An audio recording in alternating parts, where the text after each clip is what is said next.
अस्सलामुअलैकुम friends, I am Mohammed Naeem and welcome to my YouTube channel.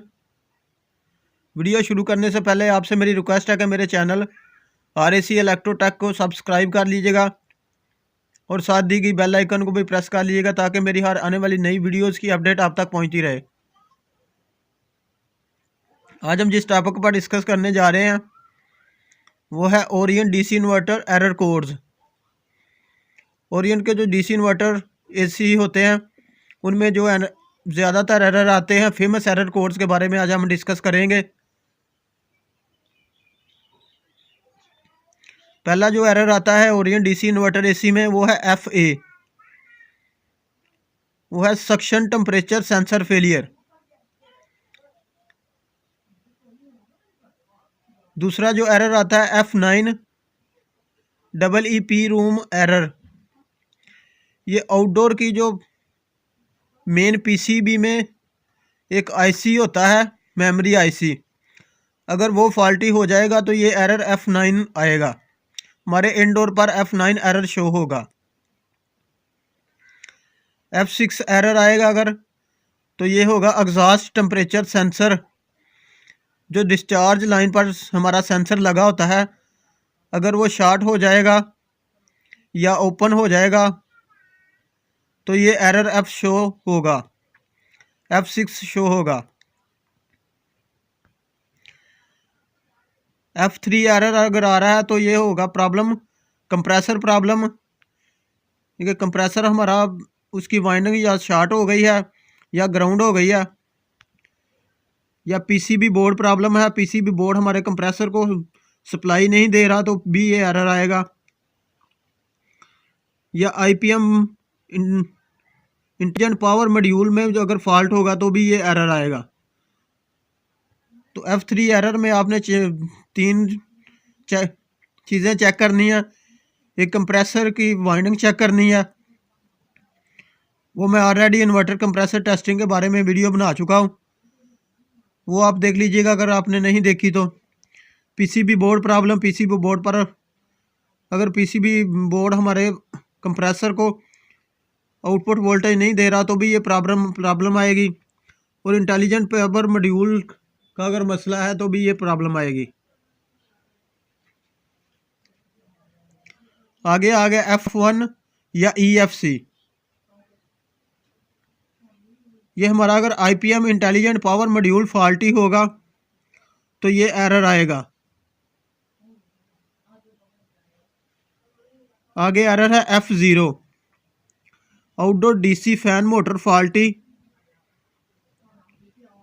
इसमें मसला आएगा तो अगर वायर हमारी प्रॉब्लम कर गई है, वायर कहीं से कट गई है, या PCB हमारे DC फैन मोटर को सप्लाई नहीं दे रही तो भी ये एरर आएगा। अगर हमारी मोटर फॉल्टी हो गई है तो भी ये एरर आएगा। यानी कि F0 एरर में हमारा होगा ये DC फैन मोटर एरर, तो इसमें वायर प्रॉब्लम होगी, या PCB हमारे मोटर को जो है सप्लाई वोल्टेज सप्लाई नहीं दे रही तो भी ये एरर आएगा। तो अगर मोटर हमारी फॉल्टी हो गई है तो भी ये एरर आएगा। आगे आ गया E5, communication fault between indoor to outdoor. अगर हमने वायर जो है वो एक जैसी इंडोर पर नहीं लगाई कलर कोड्स के हिसाब से, इंडोर पर जो कलर कोड्स हमने लगाए हैं L, N एंड C पर, और आउटडोर पर हमने चेंज कर दिए हैं वायर, तो भी ये एरर आएगा। और अगर हमारे जो इंडोर की PCB में जो कम्युनिकेशन का एक इलेक्ट्रॉनिक सर्किट होता है उसमें कोई इलेक्ट्रॉनिक्स पार्ट्स फॉल्टी हो गया है तो भी ये एरर शो होगा। अगर आउटडोर में भी एक इलेक्ट्रॉनिक्स सर्किट होता है कम्युनिकेशन का, उसमें कोई स्पेयर पार्ट इलेक्ट्रॉनिक्स का फेल हो गया तो भी ये एरर आएगा। तो E5 एरर हो गया communication fault between indoor to outdoor. E4 हो गया indoor blower fan motor faulty. अगर हमारी इंडोर की फैन मोटर जो होती है वो फॉल्टी होगी तो ये एरर आएगा। तो उसमें भी आपने चेक कर लेना है कि कनेक्टर जो है वो अच्छे से टाइटली कनेक्ट है, कहीं से वायर तो नहीं ब्रेक हुई। PCB चेक कर लेनी है, वोल्टेज दे रही है हमारी इंडोर को, इंडोर ब्लोअर मोटर को। अगर मोटर को वोल्टेज मिल रहे हैं तो मोटर नहीं चल रही, तो इसका मतलब है हमारी मोटर फॉल्टी होगी। E3 एरर आ रहा है तो कॉइल टेम्परेचर सेंसर फेलियर, जो इसमें कॉइल टेम्परेचर सेंसर लगा होता है वो फेल हो गया है।